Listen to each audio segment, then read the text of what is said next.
በጣም የተከበረ የተመሰገነ አባት ደቀ መዛሙርቱን ከሁሉ እንደው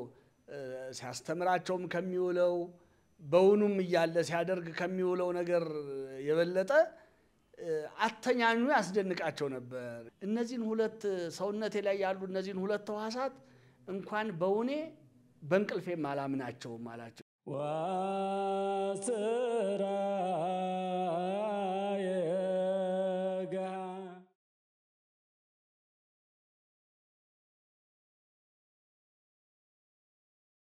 ደቀ መዛሙርት ብዙ ደቀ መዛሙርት የነበሩት ገዳማዊ አባት እንዲሁ በተጋድሎ በጣም የተከበረ የተመሰገነ አባት ደቀ መዛሙርቱን ከሁሉ እንደው ሲያስተምራቸውም ከሚውለው በውኑም ይያለ ሲያደርግ ከሚውለው ነገር የበለጠ አተኛኙ ያስደንቃቸው ነበር ይላል እና ምንድነው ይሄ አባት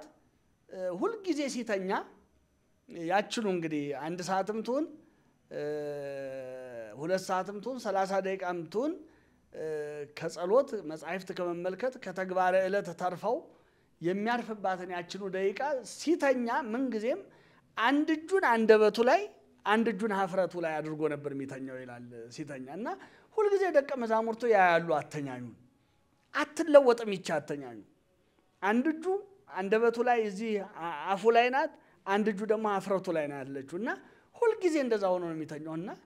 ይሄ ነገር ጥበብ ይኖረው ይሆን እንጠይቀው እስቲ ይሄንን አባታችንን መቼም የሚጠቅመንን ነገር አይሰውረንም ብለው አሰቡና አንድ ቀን ተሰብስበው ጠየቁት አባታችን መቼም ካንተ ብዙ ተምረናል ብዙ አውቀናል የእግዚአብሔርን ፍቅር ባንተ አይተናል እና ግን ከሁሉ ማታ ማታ ስትተኛ እንደው በመታርፍባት በዚች በትንሿ ደቂቃ እጅህን አንድ እጅህን አንደበትህ ላይ አንድ እጅህን ሀፍረትህ ላይ አርገህ ነው የምትተኛው ምንድነው ምክንያቱ እንደው የተለየ ምንማረው ነገር ይኖር ይሆን ከዚህ ብለው ጠየቁት ይላል እና ይሄ አባት ምን አላቸው እነዚህን ሁለት ሰውነቴ ላይ ያሉ እነዚህን ሁለት ተዋሳት እንኳን በውኔ በእንቅልፌ ማላምናቸው ማላቸው ይላል አንቀላፍቼ እንኳን አላምናቸውም እነዚህን ስለዚህ እነዚህን ጠብቁ እውነት ነው ሰው አሁን አንደበቱ የሚቀባጥር በውኑ ብቻ ተኝቶም እኮ ብዙ የሚናገር ሰው አለ ተኝቶም ብዙ የሚናገር ሰው አለ እንደው የሌላውን ብንተው እንኳን ያንደበትን ብቻ እንኳን ብናነሳ ተኝቶ ብዙ ነገር ያመልጠዋል እና ይህ አባት የሚያሳየን ምንድነው በእንቅልፍ ውስጥ እንኳን ሆኖ በእነዚህ ሁለት ተዋሳቱ እንዳይስት ይሄን ያህል ከተጨነቀ በውኑ ምን ያህል ሊጨነቅ ነው ማለት ነው እንደው በእንቅልፍ ዓለም ውስጥ ሳይሆን በውኑ ኮንሺየስ ሆኖ ሲንቀሳቀስ ይህ አባት አንደበቱን ምን ያህል ይሆን የሚጠብቀው ምን ያህል ይሆን ለአንደበቱ የሚጠነቀቀው እና ክርስቲያኖች ይሄን ያህል ለአንደበታችን ለህዋሳቶቻችን ራሳችንን ለመግዛት እነሱን ካልገዛን ህዋሳት ሁለት ነገር ነው የሚያደርጉት ኃጢያትም ወደ ውስጥ ያስገባሉ እንደገና ከውስጥ ደግሞ የታሰበውን ኃጢያት ወደ ውጭ አውጥተው ይገልጣሉ ሁለቱንም ነው የሚሰሩ አንደበት ከውስጥ የታሰበውን ኃጢያት አውጥቶ ይገልጣል እንግዲህ አይን ከውስጥ ያለው ምኞትም አውጥቶ ያያል ለምኞት ምክንያትም ይሆንም ያስገባል ጆሮ ለምኞትም ይሆን ነገር ያስገባል እንግዲህ ምክንያት ይሆናል እጅ እግር ልባችን የተመኘውን ነገር ይሰራል የተመኘው ቦታ ይሄዳል እንግዲህ ህዋሳታችን ሁለቱንም ነው የሚሰሩት ወደ ውስጥም ያስገባሉ ከውስጥም ወደ ውጭ ያወጣሉ ለኃጢያት መግቢያም ምክንያት ይሆናሉ ኃጢያትን ለመግለጫም ኃጢያት ሕያው ሆኖ እንዲገለጥም ምክንያት ይሆናሉ ስለዚህ ሰው ይሄንን ካወቀ ህዋሳቱን መጠበቅ ህዋሳቱን ከጠበቀ ኃጢያት ልገለጥ ቢል እንኳን እንዳይገለጥ ያደርገዋል እንደው በሐሳብነት ውስጥ እንዲቀር በሐሳብነት በምኞትነት ሰው አደረኩት ብሎ ተናገርኩት ብሎ ከሚናዘዝ ተመኘው ብሎ ቢናዘዝ ይቀላልና ቀኖናውም ከቀኖና ይቀላል ሰው ተመኘው ብሎ ሲናዘዝና አደረኩ ብሎ ሲናዘዝ ቀኖናው እኩል አይሆንም ጸጸቱም እኩል አይሆንም በእግዚአብሔር ፊትም እኩል አይሆንም ቅጣቱ ስለዚህ ቢያንስ ህዋሳታችንን ምን ጠብቅ ከሆነ ሰው በውስጡ ያሰበውን በውስጡ የተመኘውን አውጥቶ እንዳይገልጥ ምክንያት ይሆናል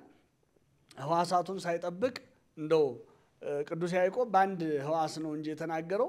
ሰው ሕዋሳቱን ሳይጠብቅ ብልቶቹን ሳይጠብቅ ጽድቅ ሰራለው ቢል ያ ጽድቅ በእግዚአብሔር ዘንድ ከንቱ ነው እና ቅዱስ ያዕቆብ በመልእክቱ ምን ብሎ ይናገራል?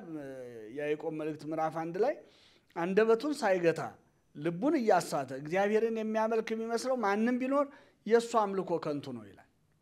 አንደበቱን ሳይቆጣጠር እንዴት ነው ሰው እግዚአብሔርን አመልካለሁ የሚለው? እና ዛሬ ደግሞ ትንሹን ትልቁን ሽማግሌውን ወጣቱን የሚያውቀውን የማያውቀውን ሁሉ መሳደብ ልማድ ሆኗል። ለዛ ለስድብ ለዛ ለክፉ ንግግር ሰዎችን ለማጥላላት ሰዎችን ለሐሜትን ለማሰራጨት በሰዎች ለመፍረድ ያደረጉትንም ያላደረጉትንም ነግሮ ለመፍረድ ዛሬ ደግሞ ያሉት ፕላትፎርሞች ሁሉ አመቺ ሆነዋል። ይሄ የሶሻል ሚዲያው አብሶ ሰውን እጅግ ወሬኛ እጅግ ሐሜተኛ እንዴት ብለን እንደምንገልጠው አናውቅም። እጅግ ሰውን ለሚፈርድ እጅግ ተሳዳቢ ነው ያደረገው እና እነዚህ ነገሮች እነዚህ የቴክኖሎጂ ውጤቶች ወይም የሰው ዕውቀት የደረሰባቸው እነዚህ ነገሮች ለጥቅም ነው መዋል ያለባቸው። አሁን ቃል እግዚአብሔርን ለማዳረስ ቢውሉ የተቸገረን ሰው ለመርዳት ቢውሉ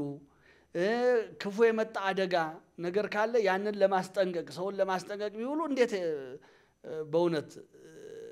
ለሁላችን እንዴት ምንደሰተበት ይሆናል። ከዛ ይልቅ ለተራ ወሬ ለዋዛ ፈዛዛ ለፌዝ ለቀልድ እንደገና ለስድብ ትልልቅ ሰዎችን እንኳን እንደው ሰውን ሽበቱን እንኳን ሳናፍር ትልልቅ ሰዎችን ለማዋረድ ይሄ የኢትዮጵያውያን ጠባይም አይደለም። በይበልጥ ደግሞ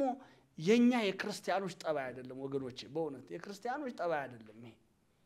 እና ሰውን የሚሳደብ ሰውን የሚያዋርድ ሰውን የሚንቅ ክርስቲያን ራሱን እንዴት ክርስቲያን ብሎ ለመጥራት እንደሚደፍር በጣም ከባድ ነው። መቼም ይሄ ስም አንድ ጊዜ ተጭኖብናል እንጂ በጣም ከባድ ነው፣ በጣም ከባድ ነው እና ሰው አንደበቱን መቆጣጠር ሰው ሕዋሳቱን